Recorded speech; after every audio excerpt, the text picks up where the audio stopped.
melintas ke daerah Harmoni di Jakarta Pusat, ada sebuah jembatan yang di atasnya terdapat sebuah patung yang tidak terlalu besar yang menggambarkan sebuah figur manusia sedang dalam posisi terbang.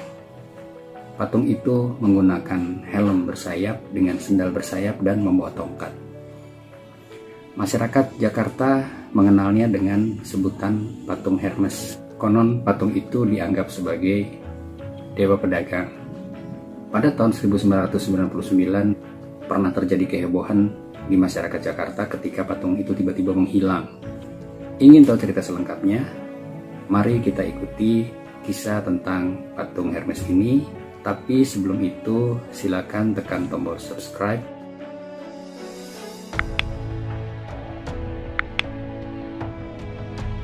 dan memberi like agar kita dapat mengikuti kisah-kisah lain yang juga tidak kalah menariknya.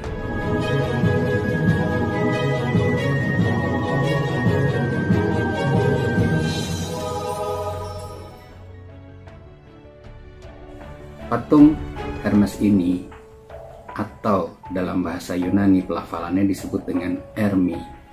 Saya mencoba mencari melalui Google Translate bagaimana cara membaca kata Hermes dalam bahasa Yunani, dan yang muncul di situ adalah Hermi. Patung Hermi ini sebelumnya adalah milik seorang pedagang berkebangsaan Jerman yang bernama Karl Wilhelm Stolz. Stolz lahir di Jerman pada tanggal 28 Januari 1869. Sebelum berusaha di Batavia, Stolz sebelumnya berdagang di daerah Banjarmasin, Kalimantan Selatan, kemudian pindah ke Sibolga, Sumatera Utara. Pada tahun 1897, Stolz menikah dengan seorang gadis berkebangsaan Swiss yang bernama Matilda Jenny. Mereka menikah di Buitenzorg atau yang kini dikenal dengan nama Bogor. Pada tahun 1900, Stolz akhirnya menerima kewarganegaraan Belanda dari pemerintah Hindia Belanda dan membuka toko di daerah Rijksstraat atau yang kini dikenal dengan Jalan Veteran. Stolz berjualan barang-barang yang terbuat dari logam dan gelas yang khusus didatangkan dari Geislingen. Pada tahun 1920, Stolz pulang kampung ke Jerman dan ketika pulang membawa sebuah patung yang dibelinya dari Hamburg, yaitu patung Hermi tersebut. Karena dipercaya untuk masyarakat Eropa, Hermi dianggap sebagai dewa dagang. Menurut mitologi Yunani, Hermi adalah putra dari dewa Zeus.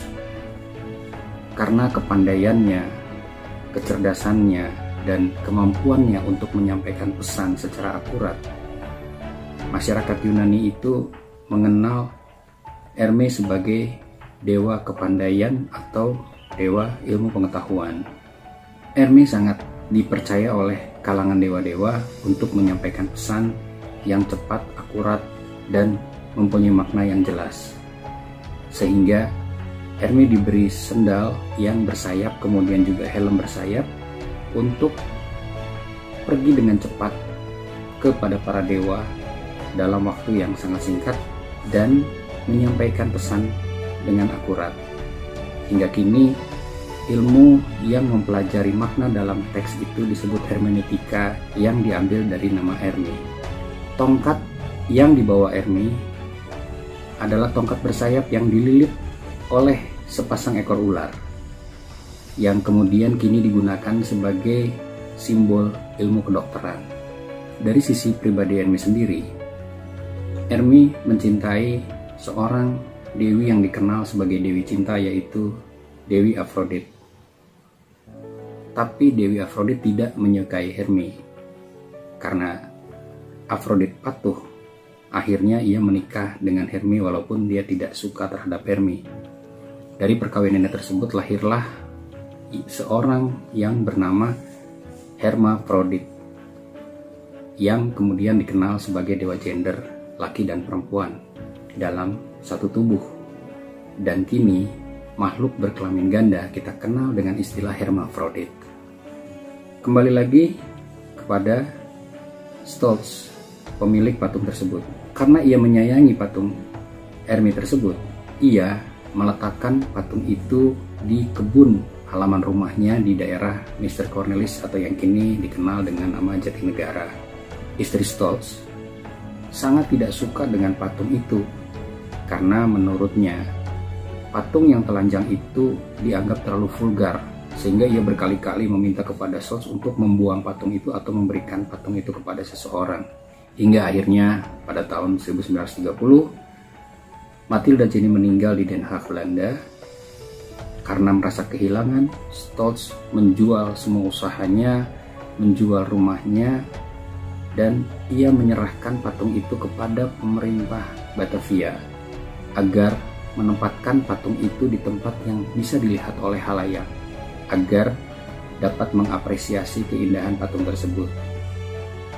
Pemerintah Hindia Belanda akhirnya meletakkan di atas jembatan Harmony karena jembatan itu terletak di dekat gedung Société Harmony yang selalu didatangi oleh para pesohor dan kaum sosialita pada zamannya. Akhir hidup Stoltz sebenarnya cukup mengenaskan karena ia meninggal pada tanggal 30 Maret 1945 di kamp konsentrasi di Semarang.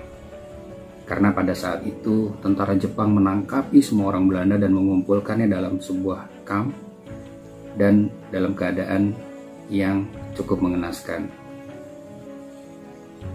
Namun, patung tersebut masih utuh hingga kini.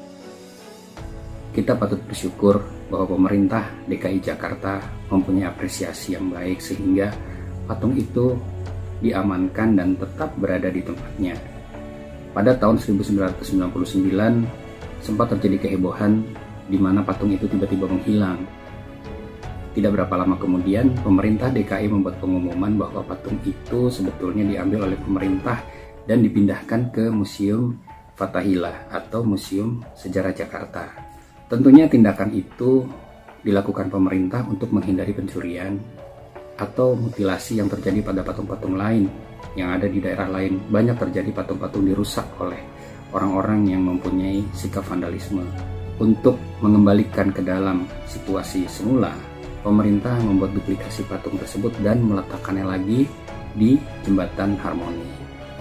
Banyak yang bisa kita dapatkan dari cerita tentang patung Hermes tersebut, baik sebagai referensi sejarah ataupun nilai-nilai moral yang terkandung di dalamnya. Jangan pernah meninggalkan sejarah, karena dengan melindungi masa lalu menyelamatkan masa depan.